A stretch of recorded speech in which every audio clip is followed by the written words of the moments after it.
I want to piggyback off of the podcast yesterday, which was around vulnerability, stretching beyond your comfort zone, and connecting to your essence. Because I had a thought today, and this is a very off the cuff podcast. So when inspiration comes, it comes on its own schedule. So we're going to have 2 episodes this week, it seems. But I was thinking about how we perceive things. So yesterday I shared about, I talked about a performance. I sang in front of an audience this past weekend. And so I had thoughts around how we perceive ourselves versus how others perceive us. And I actually think this is really important. It's a very important aspect of the work that I do with people, because often our perceptions and our projections, because of those perceptions, that's a mouthful, tend to really influence us. And I think the point of doing this inner work and understanding what our belief systems are and our triggers and our wounds and our fears and our insecurities, all of these things, is that what we're trying to ultimately do is create a clear lens so we can see things clearly, versus when we're functioning from a limiting belief, it's like a tinted lens.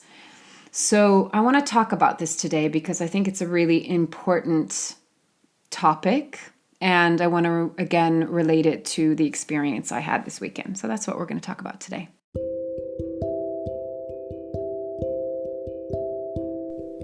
This is Corinne Bloom, and you're listening to Raw Conversations. So just to clarify what I meant around the clear lens is that when we have a clear lens, we're more able to see things as they are, as objectively as is possible. Nothing is ever going to be super objective, right? Because we all have our own perceived experience. And when we're functioning from a limiting belief, that definitely paints the color of our perception, and we kind of see, if our limiting belief is red, then everything becomes red. So it's really about becoming as neutral, or no, that's not the right word. Yeah, just as able as possible to just see things for what they are, which often means we have a much vaster perception. We have periphery vision. We can see other people's perspectives. We're not just kind of drowning in our own limiting, narrowed perspective, which is what limiting beliefs do, is they make our perspective and our vision very, very narrow, very specific. So just that as a side note. So, okay, perception. So what I was thinking about this morning is my mom had videoed the performance, and it's always a bit funny to watch yourself. And I looked at it and I thought, well, it was fine. It was being very accepting of myself. And I'm like, but I know I can sing better than that. And I could tell that my voice was a bit shaky there, and I ran out of breath there because of my nervousness. And so I'm kind of able to see the flaws, so to speak, because also I'm aware of how it can be done, right? Like I'm in the process of it. And so I've seen the before and the during and the, and the after, so to speak. And if I juxtapose that to the response that I got, which, I told my mom and people, I was like, God, I was so nervous. I felt like my voice was really shaky. And they're like, no, you couldn't hear that. And they were complimenting my voice. And then they were also talking about the performance and the presence itself. And so it made me think of 2 things. One is, so let's talk about my self-perception. So one is how we perceive ourselves tends to be more self-critical than how others perceive us. Now, others can also be critical, right? People can be critical and judgmental, and sometimes that's based off of their own stuff, and so they're projecting something onto us. They're seeing something that might not actually be there, but they're seeing it because that's what they're doing to themselves, or that's the trigger that they have within themselves, or the challenge they have within themselves, and sometimes it's easier to project it onto someone else, right? So this happens in relationship or just in general between human beings all the time. And again, this comes back to, can we have a clear lens so that we can see things more objectively? But coming back to the self-perception, we'll see the ways that maybe something isn't as, I don't even want to say if it's good or bad or whatever. We'll see the changes, or we notice things more, basically. It makes me even think, I don't want to go too much on a tangent, but it makes me think about when you age, you can see how your face has changed perhaps more than others because you look at your face every single day. And so you go, oh, I didn't have that line there before. Or this part of my skin is different than it was, last year. But others might see you and go, oh God, you look so youthful and young and you still look great. So it's just because what we're used to seeing changes. And so we can see the changes more noticeably. So the same thing with the video and my performance. It's like, well, I know how I can sing on my own, or how it was, in rehearsal the day before when I was really comfortable. And so I noticed the differences. So it's really important to recognize that sometimes the way that we perceive ourselves isn't the way that others perceive us. And a really dear friend of mine left me a voice note saying, God, Corinne, I wish you could see yourself through my eyes, the way I see you. And because, it's easier sometimes to see other people because we don't have our own emotional attachment to things. We don't have our own story attached to it. That's why, with the work that I can do, it's easier to see things in people because I'm not emotionally attached. I'm more objective. Whereas when we're looking at ourselves, like for instance, I do theta healing, and I find it much harder to do it on myself because of the emotional attachment, because I have a story around certain things, where with other people that I don't know, I just see things for what they are and I trust it because that's what's coming through. I have no backstory on it, if that makes sense. So going back to my performance, the second thing that I thought is, so part of it is our perception. But another part of it is like, what if what creates something isn't just the skill, like I said yesterday? It's about everything. Like we are multifaceted beings, and when we observe something or when we listen to something, like communication, for example, I think it's like 26% of communication is words. The rest of it is made up of tone, body language, energy, I would say. So, when someone is watching the performance, for example, it's not just simply going to be focused on the voice itself. And again, maybe my perception of it is different than theirs. But also what they're taking into account, or what is being felt in the room, is the energy, the presence, what is created in that space, in that moment, as the totality of everything that is happening there. It's the energy and the exchange between the performer, the artist, and the audience, the various musicians, and just the energy that is created by that event. And I relate this very similarly in when I work with couples. I call it the third entity, which is what happens. It's the relationship itself, and it's what happens when two individuals come together and they create a very specific and unique energy, an entity. And of course, every coupling is going to be slightly different because no two individuals create the same energy and dynamic, because there's the uniqueness of each individual. Even if, of course, we can repeat the same patterns, but that's our stuff to carry and hold and work on. So I'm presenting this to you because I think the thought of perception is a really interesting one. So sometimes we make a whole truth around, because I perceive myself this way, or because I perceive you or this situation or this relationship or this dynamic in a certain way, that is the truth. When actually it's a truth, it's a perspective. It's the way that we're perceiving things. And sometimes even our own perceptions can change based on how we're feeling. We can kind of after go, oh God, yeah, I was really triggered. So that's how I was perceiving it. But now that I'm calmed down, I don't perceive it in the same way anymore. So we have to be really, really mindful. And this is where I think the practice of self-awareness comes in as something that is vitally important, because again, that helps us to create the clear lens and remain more objective towards things.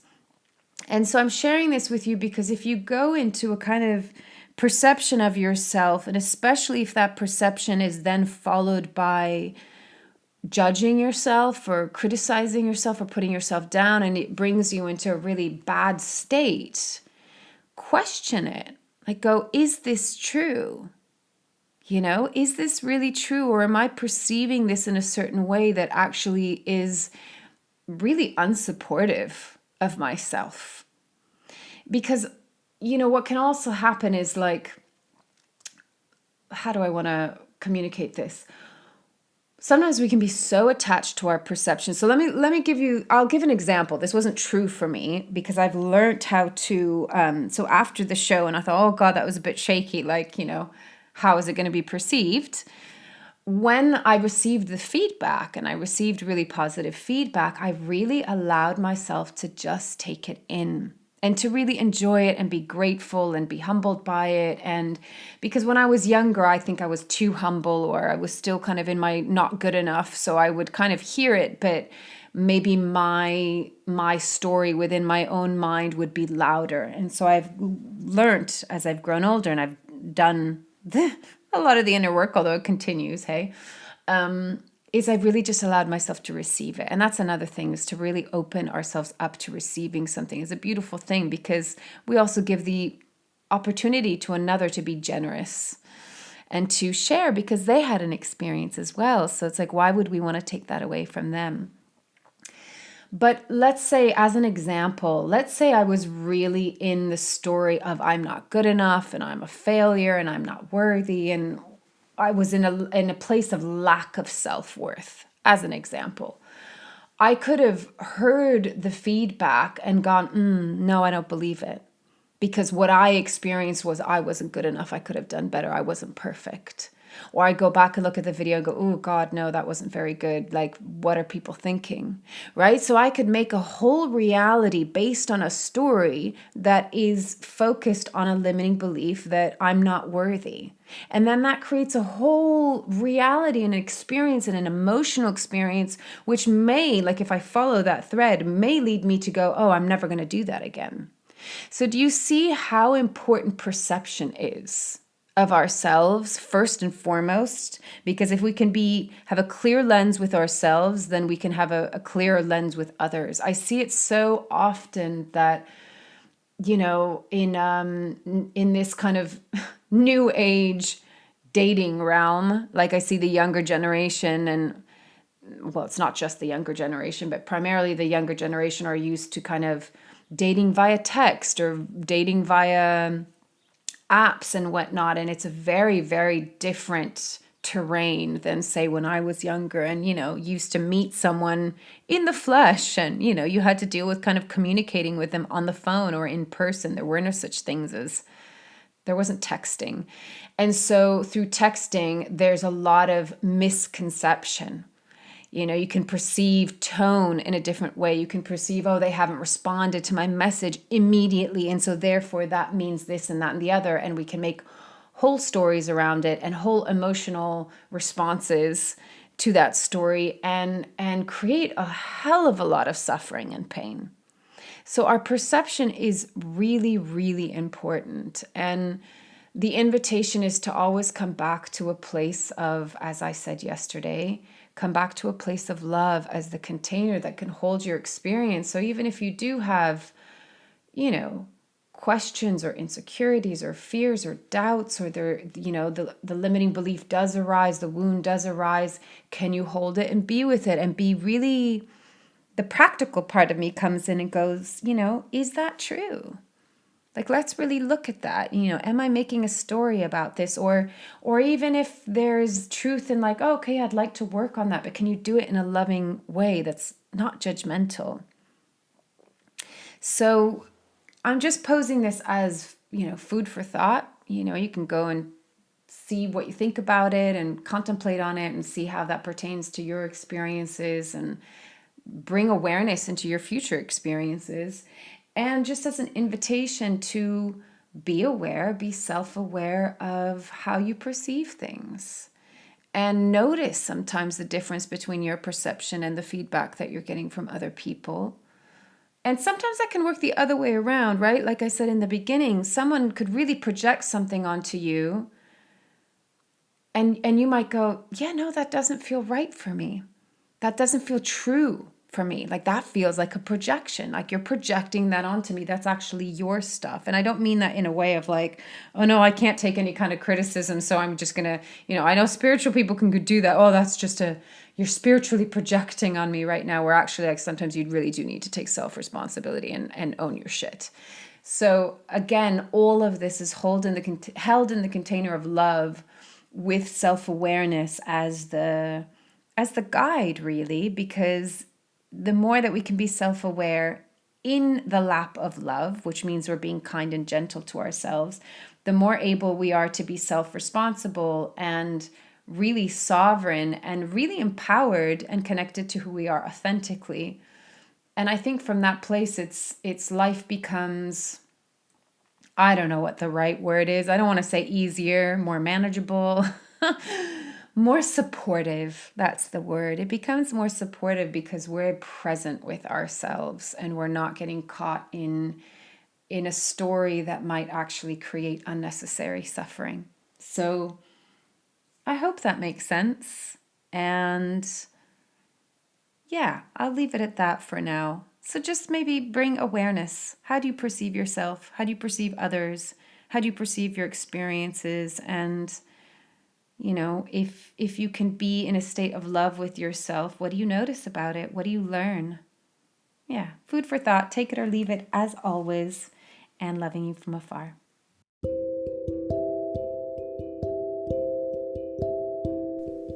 You've been listening to Raw Conversations with Corinne Bloom.